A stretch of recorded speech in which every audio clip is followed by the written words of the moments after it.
அது let it be ஒரு health விஷயமா இருக்கட்டும் இல்லை ஒரு ஃபினான்ஷியல் ஹெல்ப்பாக இருக்கட்டும் யாருன்னே தெரியலனா கூட வந்து ஃபர்ஸ்ட் ஆள் அவங்க ഫിനാൻഷ്യൽ ഹെൽപ്പ് യാരുമേ തെരിയില്ല ജക്സാ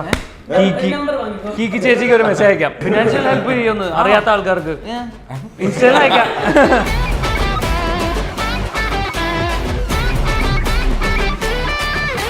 എന്നിട്ട് ഇവൻ മലപ്പുറത്ത് ഞങ്ങൾ കോളേജ് പ്രൊമോഷൻ പോയപ്പോൾ ഇവൻ സ്റ്റേജിൽ കയറി സന്തോഷ് സാർ അവനെ വിളിച്ചിറക്കി ആ വീഡിയോ തെളിവുണ്ട് ഇവൻ ഓവർ കോൺഫിഡൻസ് ഇവൻ മാത്രം കയറി ഞങ്ങൾ രണ്ടുപേരും കയറിയില്ല മറ്റേ ഗ്ലാസ് വെച്ചിട്ടേ കൂടെ ഇതാണല്ലോ ഗ്ലാസ് വെച്ച് കയറി സന്തോഷ് സാർ ഇറങ്ങിയിരുന്നിട്ടാണ് അതുകൊണ്ട് ഇത് കഴിവ് പുറത്തെടുക്കാൻ പറ്റിയില്ല അല്ലേ കഴിവ് പുറത്തെടുത്തോണ്ടായി വിളിച്ചത് പിന്നെ കബഡി ട്രെയിനിങ് കഴിഞ്ഞിട്ട് എനിക്ക് ലെഫ്റ്റ് ഷോൾഡർ ചെറിയ ഇഞ്ചുറി ആയിരുന്നു അപ്പൊ എനിക്ക് കൈ പൊക്കാൻ പോലും വയ്യ ഹോട്ടൽ ഫൈറ്റിന്റെ സമയത്ത് അപ്പൊ ഹോട്ടൽ ഫൈറ്റിൽ എന്നെ ഇടയ്ക്ക് നോക്കാം ചായ കുടിക്കും ഞാൻ നോക്കും വേണ്ട അത് ഭയങ്കര ഫാൻ ബോയ് ആയിരുന്നു ആ സമയത്ത് 5ാം ക്ലാസ്സിൽ പഠിക്കണ ഞാൻ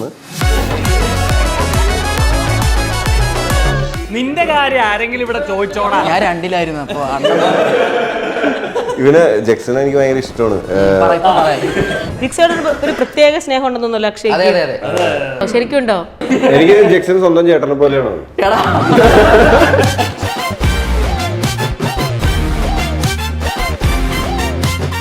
എനിക്ക് ചേട്ടനെ ഭയങ്കര ഇഷ്ടമാണ് ലിക് സിനിമ കണ്ടിട്ട് നമ്മൾ ഭയങ്കര ഫാനായിരുന്നു അപ്പോൾ ഇപ്പം ഇങ്ങനെ ഒരു മൊമെന്റ് കിട്ടുന്നു ഞാനും വിചാരിച്ചില്ല ഞാനും ഭയങ്കര ഹാപ്പിയാണ്